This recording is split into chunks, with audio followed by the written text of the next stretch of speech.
like IIT, IIM, SPA, NITTR, CBSE, NIPER, NITIE, etc. It is indeed a great privilege for us to have him with us on this occasion. May I request the guest of honor to deliver the Samavarthanam address.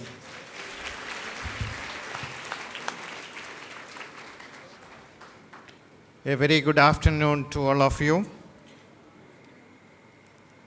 Reverend Dr. Anthony Karil, the director of the Rajagiri School of Engineering and Technology.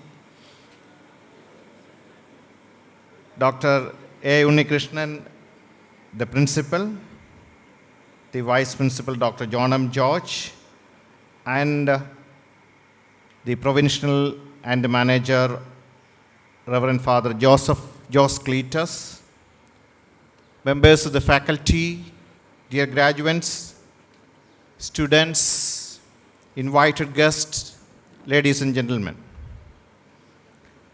I'm indeed happy to be here for the 11th graduation day for the BTech and the 4th graduation day for the MTech of this great institution. And I thank Reverend Father Dr. Anthony Karil and Dr. Unnikrishnan and all the management team for inviting to be here to be part of this Samavarthanam 2015.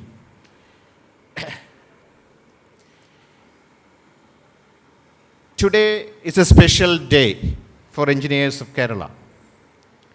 This is what I read in the paper today, that today is the 100th birthday of late Professor K.C. Chako, who was the first principal of College of Engineering Trivandrum in the Kolattur campus and the Director of Technical Education of Government of Kerala, and who has established the Cochin University of Science and Technology, and he was also the Pro-Vice Chancellor of the Calicut University.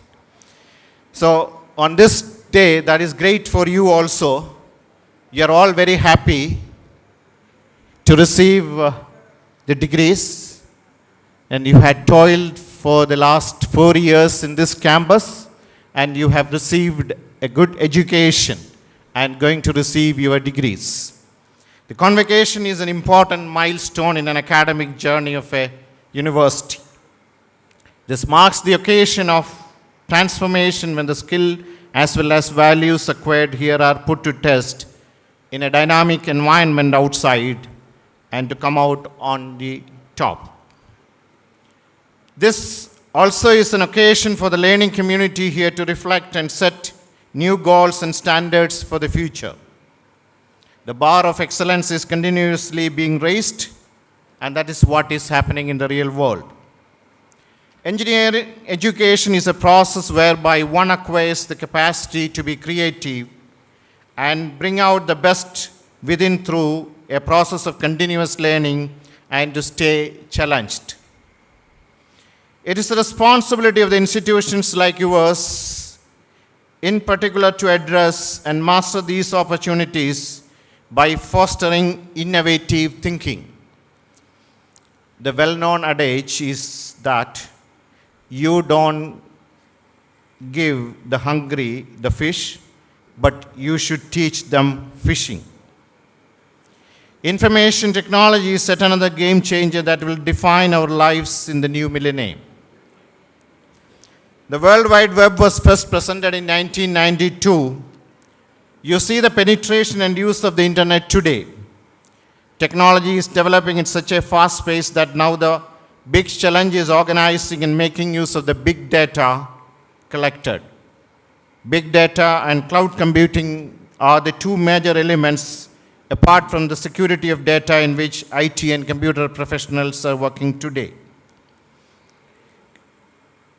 An American author, Ray Kurzweil, has pointed out that because of the explosive nature of exponential growth, the 21st century is equivalent to 20,000 years of progress at today's rate, about 1,000 times higher than the 20th century. Now, you use an identity card and all of you have it.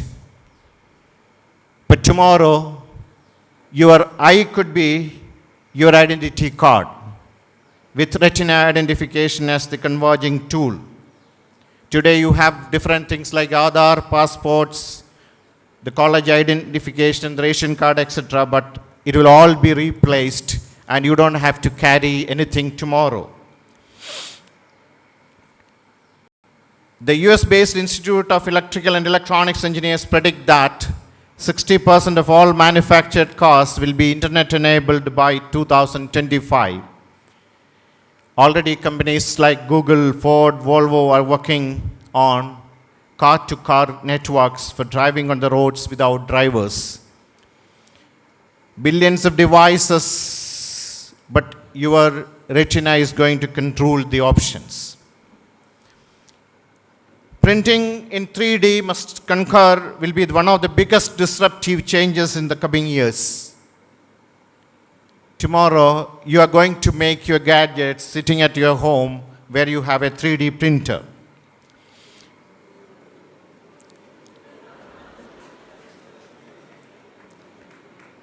I mean, you don't have to laugh. Today morning, I had really witnessed it. When I had a chance to visit one of the factories here where you could see the things are being manufactured by using 3D printers.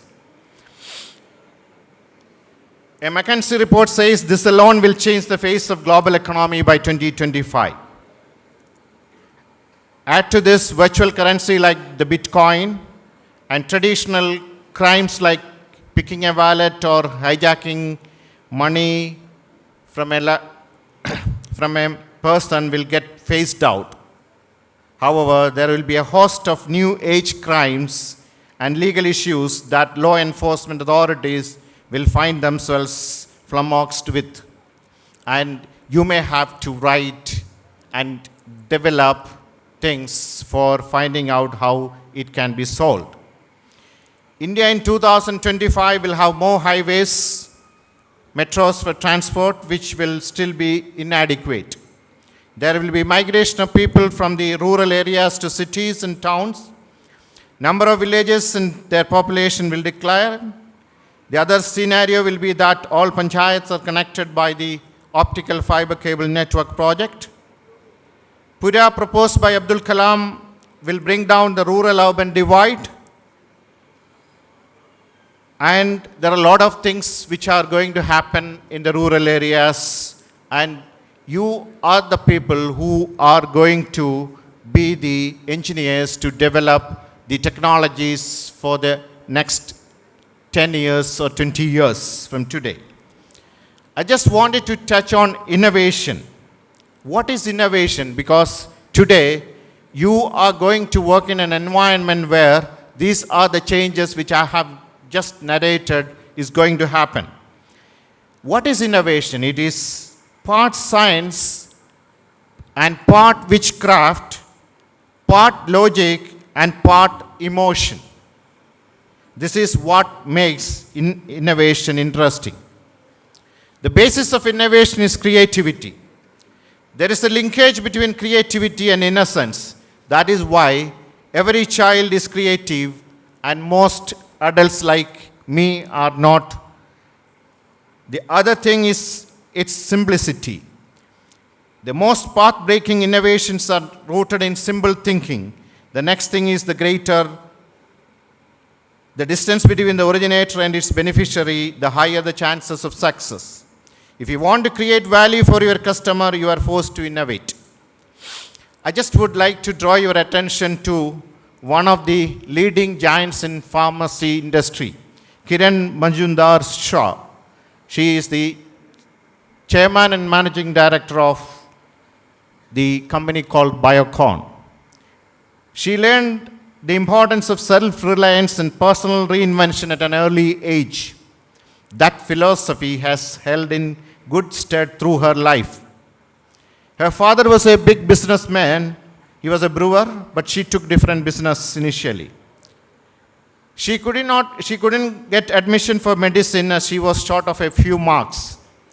she went and approached her father and said, I want some money to pay the capitation fee.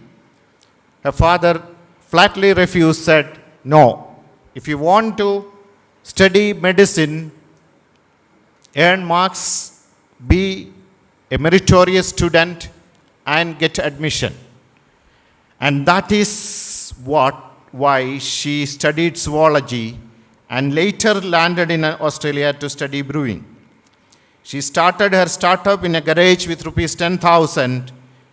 She is a business giant today, manufacturing drugs. Not the drugs which you mean. Albert Einstein said, any intelligent fool can make things bigger, more complex, and more violent. It takes a touch of a genius and a lot of courage to move in the opposite direction. And that is what is required in all the graduates who are sitting here, who are going to see the world from tomorrow. Or I know that most of you would have been already into the industry. Now, I just would like to introduce a term called jugaad. Jugaad is a colloquial Hindi word that roughly translates as innovative fix. An improvised solution born from ingenuity and cleverness. Jugaad is quite simply a unique way of thinking and acting in response to challenges. It's the gusty art of spotting opportunities in the most adverse circumstances and resourcefully improvising solution using simple means. See, I normally give a missed call to my driver to bring the vehicle. That's a jugaad innovation. And jugaad is practiced in every day of your life also.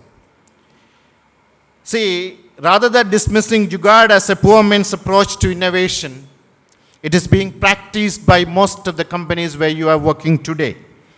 The chief executive officers or the CMDs of the most of the companies are in the process of implementing jugaad innovations in their business and factories and manufacturing and production bases.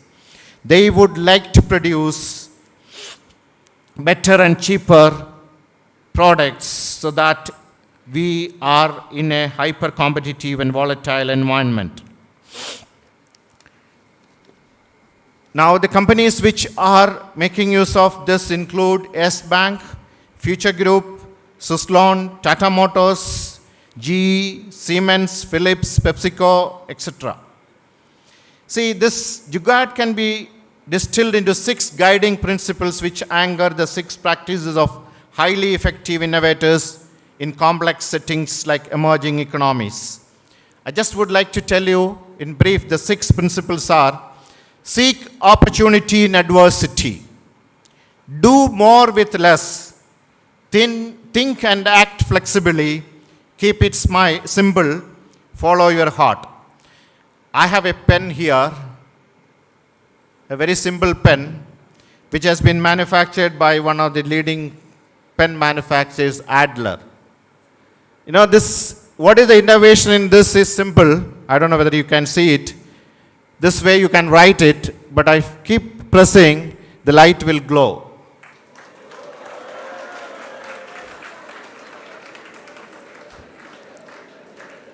This is an innovation done by the company, but who is the real invention of this? Not the pen. We are all engineers sitting here. There are 2 things. One is invention and the other one is the innovation. This is only an innovation.